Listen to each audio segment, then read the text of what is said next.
கபாலீஸ்வரர் கோவிலுக்கு சொந்தமான இடத்தில் கலாச்சார மையம் கட்டுவதை நிறுத்த வேண்டும் என்று தற்போது சென்னை உயர்நீதிமன்றம் உத்தரவு பிறப்பித்திருக்கிறது.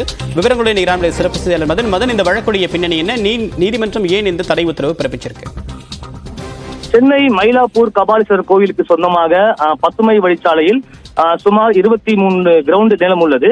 அதில் சுமார் 27 கோடி ரூபாய் செலவில் கலாச்சார மையம் கட்டுவது தொடர்பாக கடந்த ஆண்டு தமிழக அரசு ஒரு அரசாணை பிறப்பித்தது. இந்த அரசாணை எதிர்த்தது TR ரமேஷ் என்பவர் சென்னை உயர்நீதிமன்றத்தில் ஒரு வழக்கை தொடர்ந்தார். அதாவது இந்து சமய அறநிலைத்துறை சட்ட விதிகளை பின்பற்றாமல் இந்த ஒரு அரசாணை பிறப்பிக்கப்பட்டுள்ளது. எனவே இதற்கு தடை விதிக்க வேண்டும் என்று தெரிவித்திருந்தார். அது மட்டும் இல்லாமல் தமிழக அரசை பொறுத்த வரைக்கும் இது போன்று கலாச்சார மையம் அமைக்க விரும்பினால் அதை கோவில் நிதியில் அமைக்க முடியாது, அரசு நிலத்தில் தான் அமைக்க வேண்டும் என்ற ஒரு வாதம் அவர் தரப்பில் எடுத்து வைக்கப்பட்டுள்ளது.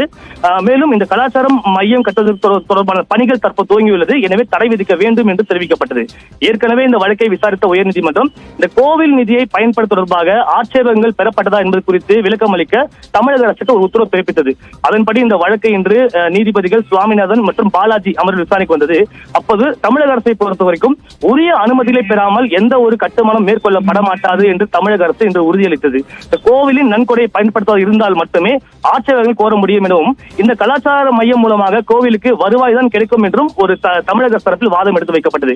இதைத் தொடர்ந்து தமிழக அரசு கொடுத்த உத்தரவாதத்தை ஏற்றுக்கொண்டு எந்த ஒரு கட்டுமானம் மேற்கொள்ளப்பட மாட்டாது என்று தமிழக அரசு தெரிவித்ததால் இதை பதிவு செய்து கொண்டு இந்த வழக்கின் இறுதி விசாரணை ஜூன் மாதம் தள்ளி வைக்கப்பட்டது. மேலும் இந்த ஒரு மனுவுக்கு பதிலளிக்க வேண்டும் என்று தமிழக அரசுக்கு உத்தரவிட்டு இந்த வழக்கு முடியும் வரைக்கும் இந்த கலாச்சார மையம் கட்டுமான பணிகளை நிறுத்தி வைக்க வேண்டும் என்றும் தற்போது சென்னை உயர்நீதிமன்றம் உத்தரவு பிறப்பித்துள்ளது. தேவா, தகவலுக்கு நன்றி மதன்.